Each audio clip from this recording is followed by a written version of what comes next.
શિયાળામાં મળતા મોટા આમળા તો આપણે જોયા છે, પણ શું તમને ખ્યાલ છે ઉનાળાની આ ઋતુમાં મળતા ખટુંબડા એટલે કે નાના આમળા?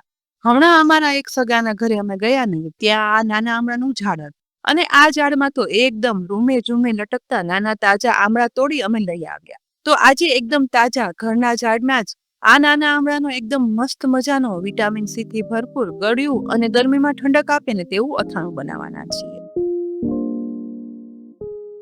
તો અહીં મેં 250 ગ્રામ જેવા નાના આમળા લઈ તેની પાણી ભરેલા બોલમાં ઉમેરી દીધા અને પછી ઘસી અને સાફ કરી લઈશ, જેથી તેની ઉપર કચરો, ધૂળ, માટી હોય ને તો તે નીકળી જાય.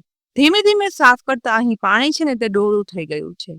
હવે આ ઘસી અને સાફ કરેલા આમળાને ગળણીમાં ગાળી લેવાના, જેથી માટીવાળું પાણી છે ને તે અલગ થઈ જાય અને ચોખ્ખા થયેલા આમળા છે ને તે એકદમ સરસ નીતરવા રાખી દઈ. એ દરમિયાન એક પેન લઈ અને તેમાં 1/2 લીટર જેટલું પાણી ઉમેરશું. હવે આ પાણી ગરમ થવા દેવાનું. લગભગ 3 થી 4 મિનિટમાં જ પાણી ગરમ થઈ અને ઉકળવાની શરૂઆત થાય ને ત્યારે પાણીથી ચોખ્ખા કરીને સાફ કરેલા ખાટા આમળા એટલે કે ખટુંબડા છે ને તેને ઉકળતા આ પાણીમાં ઉમેરી દેવાના. બસ બીજું કંઈ જ ના કરતા હવે આ આમળાને ઉકળવા દઈશું. ઉકળવા પણ કેટલા દેવાના? તો ઘડિયાળમાં સમય જોઈ અને ફક્ત 2 જ મિનિટ આ આમળાને ઉકળવા દેવાના છે. ઉકળતા પાણીમાં ઉમેર્યા હોવાથી 2 જ મિનિટમાં તે ઉકળી અને ઉપર તરવા લાગશે. બસ આવા આમળા તરવા લાગે ને એ સમયે તે સહેજ એવા સોફ્ટ થઈ ગયા હશે અને કલર ગ્રીનિશ યલોમાંથી સહેજ એવો ક્રીમ થઈ જશે. એટલે તુરંત જ ચમચામાં લઈ ચપ્પુ વડે આમળાને ચેક કરતા જુઓ. આમળું છે ને તે ઇઝીલી કટ થઈ જાય તેટલું સોફ્ટ થઈ ગયું છે. બસ આ સમયે પેનને ગેસ પરથી નીચે ઉતારી બોલ પર ગળણી રાખી આ ઉકાળેલા આમળાને તેમાં ઉમેરી દેવાના, જેથી વધારાનું ગરમ પાણી છે ને તે દૂર થઈ જાય. અને હા, સાથે સાથે ગરમ આમળા ઉપર ઠંડુ પાણી રેડી દેવાનું, જેથી તેની સ્ટીમ થવાની પ્રોસેસ છે ને તે અટકી જાય અને આમળા છે ને તે વધારે બફાઈ ના જાય. પાણીમાં નિતારી અને આમળાને હવે સાઈડમાં રાખી દઈશું.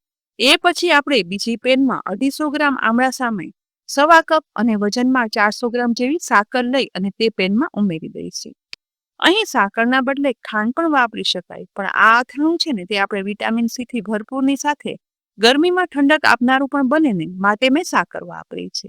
હવે સાકર ડૂબે ને એટલું જ પાણી ઉમેરવાનું છે અને એ પછી સાકરને મિક્સ કરતા જઈ પાણીમાં ઓગાળવાની. ગેસની ફ્લેમ આ સમયે મીડિયમ ટુ હાઈ રાખવાની.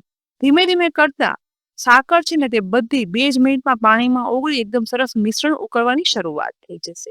આ સમયે વધારે 2 થી 3 મિનિટ ઉકાળવા દેવાનું છે, જેથી આપણે ચાસણીનો તાર લઈ શકીએ. લગભગ વધારે 2 મિનિટ ઉકાળતા આ મિશ્રણ ઘાટું થઈ ગયું છે અને તેમાંથી થોડી એવી ચાસણી લઈ અને આંગળી વચ્ચે ચેક કરતા જુઓ એક તાર બની અને તૈયાર થાય છે.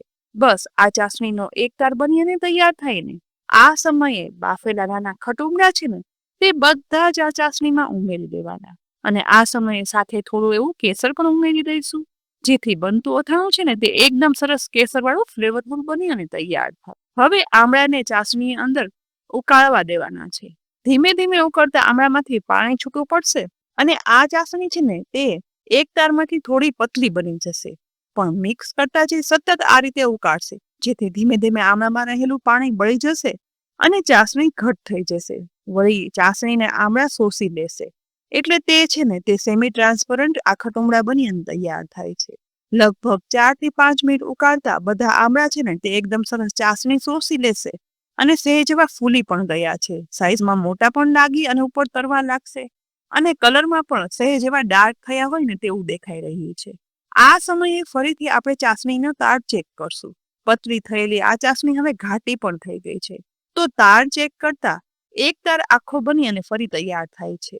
અને જ્યારે આ અથાણું ઠંડુ પડશે ને ત્યારે આ આમળાનો કલર છે ને એકદમ રેડિશ ઉપર આવી જશે. બસ તૈયાર થયેલા આ મિશ્રણને ગેસ પરથી નીચે ઉતારી અને સાવ ઠંડુ થવા દેવાનું. લગભગ 2 થી 3 કલાક પછી ચાસણી સાવ ઠંડી થઈ અને જોઈ શકાય છે કે કલરમાં રેડિશ ગોલ્ડન આમળા બની અને ચાસણી ઠંડી થઈ અને ઘાટી થઈ ગઈ છે.